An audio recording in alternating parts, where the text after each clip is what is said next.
দেখুন বন্ধুরা, আপনারা ডালিয়া গাছ লাগিয়েছেন কিন্তু ডালিয়া গাছের গ্রোথ হচ্ছে না। ডালিয়া গাছ একই রকম হাইট আছে, তাই ডালিয়া গাছ বাড়ছে না। পাতা ঝরে যাচ্ছে, পাতা হলুদ হয়ে যাচ্ছে, ডালিয়া গাছ, ছোটো ডালিয়া গাছ মারা যাচ্ছে। অনেকে এনে বলছেন ডালিয়া গাছ মারা গেছে। তাই তাদের জন্য আজকে এই ভিডিও। আপনারা দেখছেন ছাদ বাগান চ্যানেল এবং আমি স্বরূপ। ভিডিওটি ভালো লাগলে অবশ্যই চ্যানেলটিকে সাবস্ক্রাইব করে পাশে থাকবেন। এবং দেখুন, গাঁদা ফুলের গাছের পাশাপাশি যেইভাবে আমি গাঁদা ফুলের গাছের পরিচর্যা করেছি আপনারা দেখতেই পাচ্ছেন।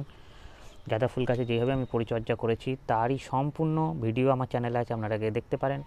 এখন গাঁদা ফুলের সিজন, ডালিয়া ফুলের সিজন, এবং ডালিয়া গাছ দেখতেই পাচ্ছেন। ডালিয়া গাছগুলো প্রায় আমার 10 দিন 15 দিন ওপর লাগানো হয়ে গেছে। তাই এই সময় আপনারা কী করবেন, যে ডালিয়া গাছগুলো লাগিয়েছেন, জল দিলে কি হয়, ডালিয়া গাছে যে কোনো গাছে জল দিলে মাটিটা শক্ত হয়ে যায়। দেখবেন জলটা পেয়ে পেয়ে আস্তে আস্তে যতই আপনি ভুরভুরে মাটি করুন না কেন, তাই খাবার দেওয়ার আগে অবশ্যই আপনাকে প্রত্যেকটা টবে কিন্তু মাটিটা একটুখানি খুঁড়ে নিতে হবে। এর ফলে কি হয়, যে এয়ার সার্কুলেশন খুব ভালো চলাচল করে এবং গাছের শেকড় অক্সিজেন সরবরাহ পেয়ে যায় এবং এর ফলে মাটিটা খুব ভালো থাকে, গাছ খুব দ্রুত বাড়ে রকেট গতিতে, এবং যে কোনো খাবার দিলে গাছ খুব সহজেই তা গ্রহণ করে নেয়, ওপরে থাকে না, একদম চলে যেতে। আপনারা এই দেখুন, আমার প্রত্যেকটা টবে দেখছেন মাটিটা খুঁড়ে নিয়েছি, আজকে খাবার দেবো।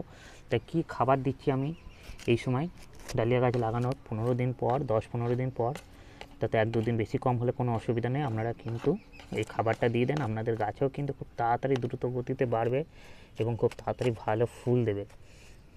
তো আপনারা যারা যারা ডালিয়া লাগিয়েছেন অবশ্যই এই কাজটা প্রথমে করে ফেলুন, আর না করলেও যারা ডালিয়া এখন লাগাননি এই সময় লাগিয়ে ফেলুন এবং তার ঠিক 10-15 দিন পর এই কাজটা করবেন, আপনার গাছও খুব ভালো সুন্দর হবে। এবং প্রত্যেকটা মাটির টব কিন্তু আপনাকে খুঁড়ে নিতে হবে।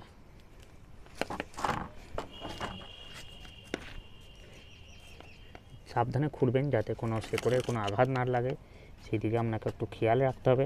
গোড়াটাই না, পুরো চারিদিকে মাটিটাকে ভালো করে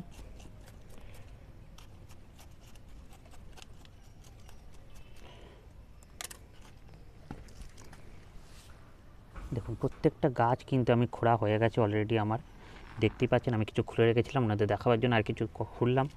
এইভাবে আপনারা প্রত্যেকটা গাছ খুঁড়ে নেবেন এবং এর সঙ্গে আপনাদের কিছু সার প্রয়োগ করতে হবে।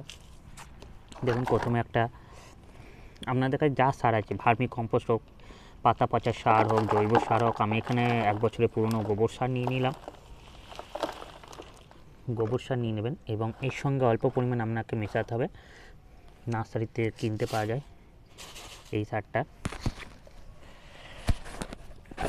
এটা হচ্ছে মাইক্রোনিউট্রিয়েন্ট, যে কোনো অর্গ্যানিক মাইক্রোনিউট্রিয়েন্ট দানাদার আকারে পাওয়া যায়। আপনি লিকুইডে দানাদার আকারে বা গুঁড়ো যদি থাকে ডাস্ট, এটা ডাস্টও করে নিতে পারেন, তাহলে আর ভালো মিশবে। অল্প পরিমাণে 2 মুঠো মতন মিশিয়ে নেবেন এই সারটার সাথে ভালো করে।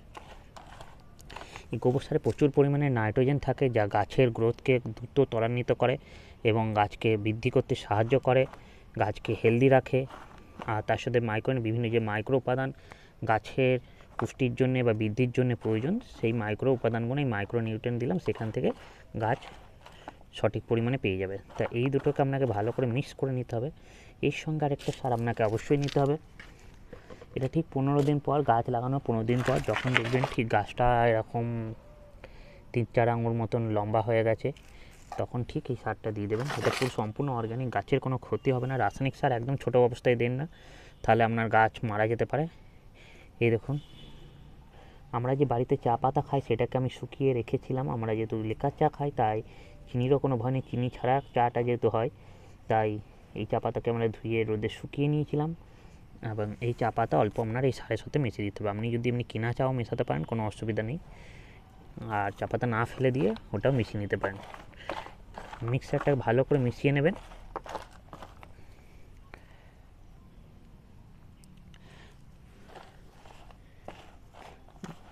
যাতে সবগুলো প্রত্যেক গাছই যেন ঠিক সঠিক পরিমাণে পাই, তাই মিশ্রণটা ভালো করে আপনাকে মিশিয়ে নিতে হবে এবং প্রত্যেক গাছের গোড়ায় 1 মুঠো করে সারটা দিয়ে দেন। যেগুলো নিচের দিকে পাতা থাকবে ওগুলোকে একটু আপনি ছিঁড়ে দিতে পারেন, কোনো অসুবিধা নেই, এতে ফাঙ্গাস লেগে যাওয়ার ভয় থাকবে না। দেখুন, নিচেরটা পরিষ্কার করে দিলাম। প্রত্যেক গাছের গোড়ায় 1 মুঠো করে আপনি এই সারটা বন্ধুরা দিয়ে দেন। চা পাতা কী করে, চা পাতা মাটির যে অ্যান্টিব্যাকটেরিয়া এবং অ্যান্টি ফাঙ্গাসের কাজ করে এবং মাটিকে খুব ঝুরঝুরে করে এবং মাটির মধ্যে বিভিন্ন পোকামাকড়কে আসতে দেয় না, কারণ চা পাতার মধ্যে আমরা জানি ট্যানিন থাকে এবং এই চা পাতার মধ্যে ট্যানিন থাকার ফলে যে অ্যাসিডিক মাটিকে অ্যাসিডিক বানায়, যা ডালিয়া গাছের জন্য একটা খুব বেস্ট মাটি। তাই আপনারা অবশ্যই চা পাতা মিশিয়ে নেন, প্রত্যেক গাছে এক মুঠো করে এই সলিড খাবারটা দিয়ে দেন। এর সঙ্গে আপনাদেরকে অবশ্যই একটা খাবার প্রয়োগ করতে হবে, আর নিচের পাতাগুলোকে অবশ্যই ছিঁড়ে দেন যাতে মাটির সাথে না লেগে থাকে। দেখুন বন্ধুরা, এইভাবে আমি প্রত্যেকটা গাছে দিয়ে দেবো এই খাবারটা। আপনারা এইভাবে প্রত্যেকটা গাছে, ডালিয়া গাছের গোড়ায় দিয়ে দেন। এবং চলুন দেখে নিই কী লিকুইড খাবারটা আমি এরপরে দিচ্ছি।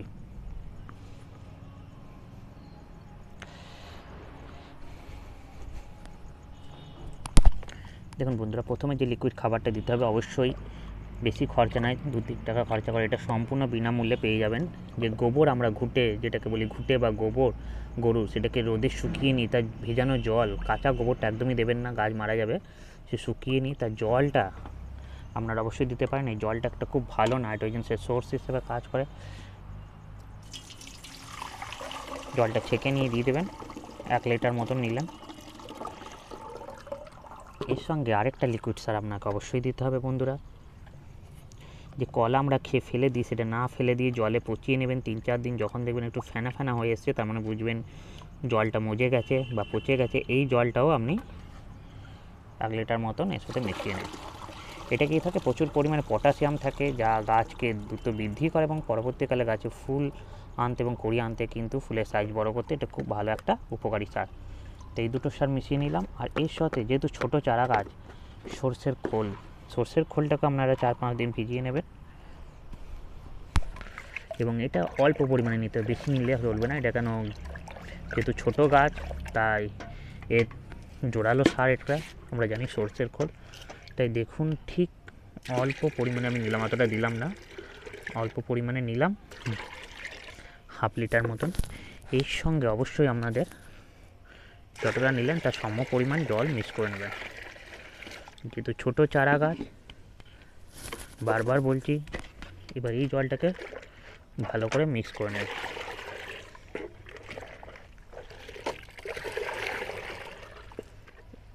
এবং প্রত্যেক গাছে 100 ml করে জলটা দিয়ে দেন।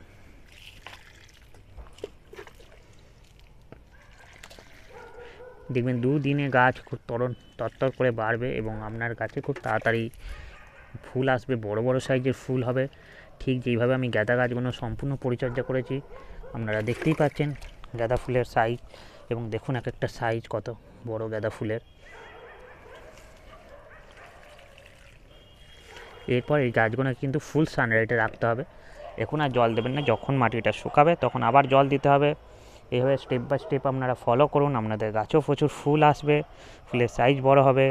দেখুন গাঁদা গাছের সম্পূর্ণ ভিডিও আছে আমার চ্যানেলে, দেখতে পারেন। এক একটা গাঁদা ফুল দেখেই বুঝতে পারছেন পুরো একটা হাতের সমান হয়ে গেছে। দেখুন ভিডিওটি ভালো লাগলে অবশ্যই বন্ধুরা চ্যানেলটিকে সাবস্ক্রাইব করে পাশে থাকবেন। ভালো থাকবেন, সুস্থ থাকবেন। ভিডিওটি এখানে শেষ করছি, দেখাবে অন্য কোনো ভিডিওতে। ধন্যবাদ।